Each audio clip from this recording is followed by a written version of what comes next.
The Tao of Self-Confidence, episode 654. Welcome to the Tao of Self-Confidence, where I share stories of amazing women who have discovered their inner journey to self-confidence. Visit our website at thetaoofselfconfidence.com. Your inner journey to self-confidence awaits. Well, hello friend. Welcome to the Tao of Self-Confidence, where I share stories of amazing women who have discovered their inner journey to self-confidence. I'm your host today, Sheena Yap Chan, and today I have an amazing lady on the show today. She's a professional chef, writer, and artist, and I'm really excited to have her on and share her story with us today on self-confidence. So without further ado, I'm going to introduce you to Jenny Dorsey. Jenny, how are you today? Maybe you can fill in a little bit more about yourself to the listeners. Yeah, hi. Thank you so much for having me. So as Sheena mentioned, I'm a chef. I also do a lot of writing, both, essays about food and the relationship of food to emotion, as well as, reported articles on the state of food today. Especially, I like to talk about cultural appropriation when it comes to food, or food as it relates to geopolitical aspects of our society. And as an artist, I like to fuse food with different other types of art forms. So most recently, I've been working on something called Asian in America, which is a dining experience that incorporates food and drink, virtual reality, spoken word, and poetry to talk about the Asian American narrative across 6 different topics, such as the model minority myth or the white saviorship in both food and in movies and media, and substitutions and who we feel or what we feel is substitutable.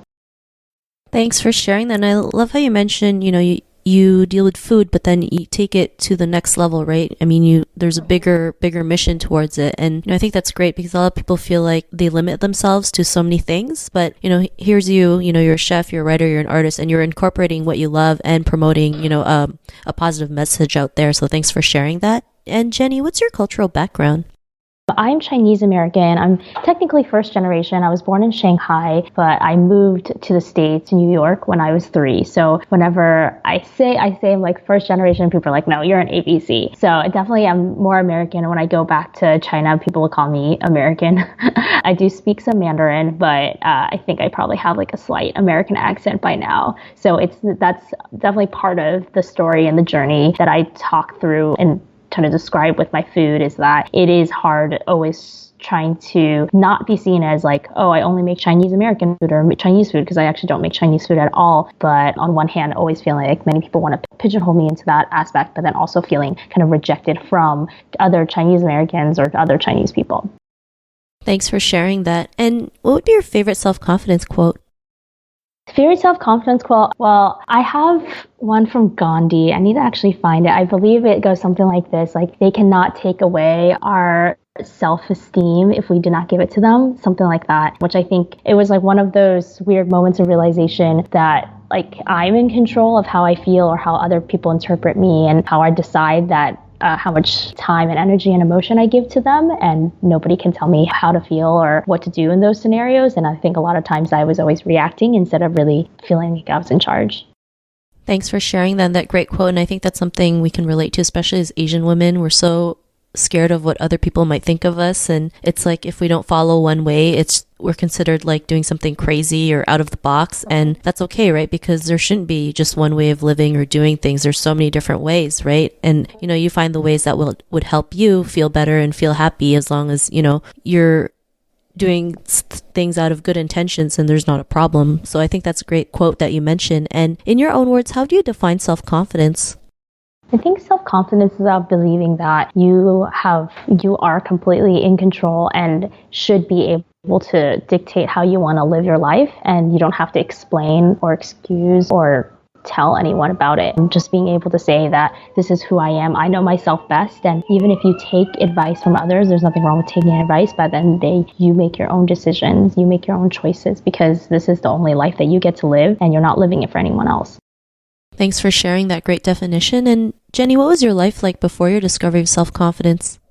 I think I spent a lot of time just waiting for acceptance, and I won't say that I've, completely crossed over to the other side and I'm so comfortable and confident now. It's definitely an ongoing process, and I very much suffer from imposter syndrome, worrying that I'm not good enough or comparing myself to other people. But I think the big shift was realizing that, emotional and mental issues actually do manifest in physical ones. And for a while, I had like a long episode of issues with binge eating because really like I felt so out of control. I couldn't control how people saw me. I couldn't control how people viewed me. I couldn't control how people interact with me. And so much like people who have like anorexia issues or bulimia, it's like I started just kind of closing in on myself and needed a way to like control something of my life. And at some point I went to like a hypnotherapist for this and, I was like, oh yeah, like I need to start going on these diets so I can stop this binge eating. And at some point I realized it was just a physical manifestation of all the things that I was like not consciously trying to ignore mentally of what I needed to overcome. And what I need to do is go to like real therapy and kind of like face those issues head on and talk about them and reassess what it meant to be myself and how I wanted to live for myself for the rest of my life.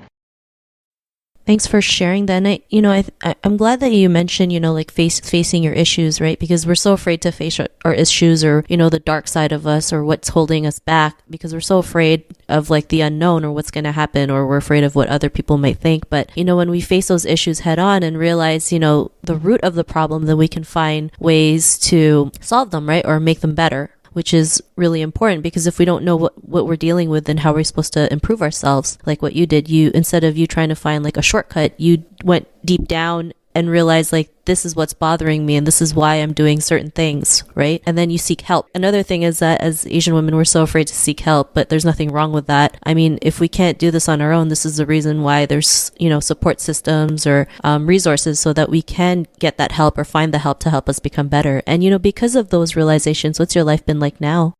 I think I've been able to simply surround myself with the right people. I think a big part, it's kind of like, and I will not say that this is like addiction, but I definitely see it replicated in when you watch, any sort of like addiction documentary. It's because their whole life cycle or lifestyle is kind of like, it's like feeding into each other. Like you're already addicted to whatever it is. And you can say, having bad self-esteem is vaguely like addiction, but then every other aspect of your life funnels into that. You're around the wrong people. You do bad things to your body and your mind, which is partially because you're constantly around the wrong people who are encouraging you to do wrong things. And then it just like kind of, it's a vicious cycle. So I think being able to consciously recognize that I was in a bad place, I had to actually overturn really big milestones in my life. Like I needed a new job. Like I quit my job and started pursuing food. I had to get rid of essentially all my friends because they were the wrong kinds of people, or at least consciously evaluate who I wanted to continue being friends with or change, maybe the nature and style of our relationship. I had to like think about kind of at the time I was single, so like the kind of men that I was actually putting myself in contact with. And I think over the last couple of years, being able to realize that and starting to make the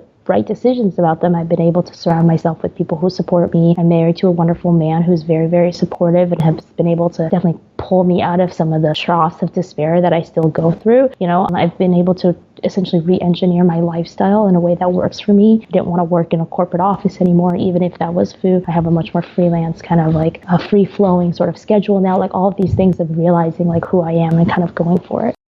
Awesome. Well, thanks for sharing that. I'm glad you're able to, figure out what you wanted and started making that change, right? I know for some people it's not always easy and it is a battle and sometimes we have to work through it, but once you go on the other side or step into the other side, like it is a lot better. You have more freedom and you feel, you're happy. It's not always going to be 100%, happy days, but I mean, it's an up and down battle, but I mean, we have the tools and resources now to, overcome them, right? So I'm really glad you're able to share that. And, to the woman who's listening to your episode, she may be in her own journey to self-confidence. What would be that one tip you would give to her?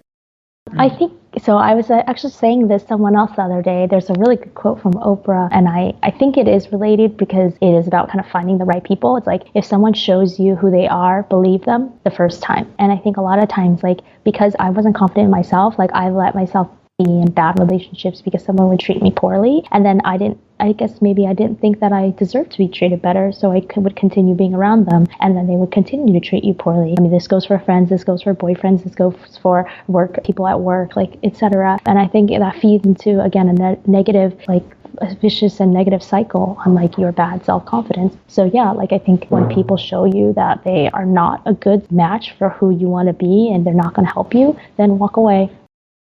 Thanks for sharing that great tip. And, if our listeners wanted to get to know a little bit more about you and what you do, is there any links or social media profiles we can connect with? Of course, you can always find me. I'm most active socially on Instagram. I'm at Chef Jenny Dorsey, Jenny with a Y. And you can find me on my main website and see my bio and all my food there. It's jennydorsey.co, not .com, so .co. Unfortunately, jennydorsey.com is taken by another Jenny Dorsey. I probably need to buy her out or something. But yeah, you can find me there, and always feel free to email me, message me, and talk. Awesome. Well, thanks for sharing that. And to our listeners, if you want to connect with Jenny, you can also head on over to the taoofselfconfidence.com and search for Jenny's name. Her show notes will pop up along with everything else that we talked about. And I really just want to thank Jenny today for taking the time to share her story and tips with us on self-confidence. So thank you so much, Jenny. Of course. Thank you for having me. Not a problem. It was really great having you on the show. And to our listeners, be on the lookout for another new episode of another amazing woman's journey to self-confidence. And we'll talk to you soon. Bye for now. Thank you for tuning in to another amazing episode of the Tao of Self-Confidence. Please subscribe to the show on Apple Podcasts or Spotify to get your daily boost of confidence.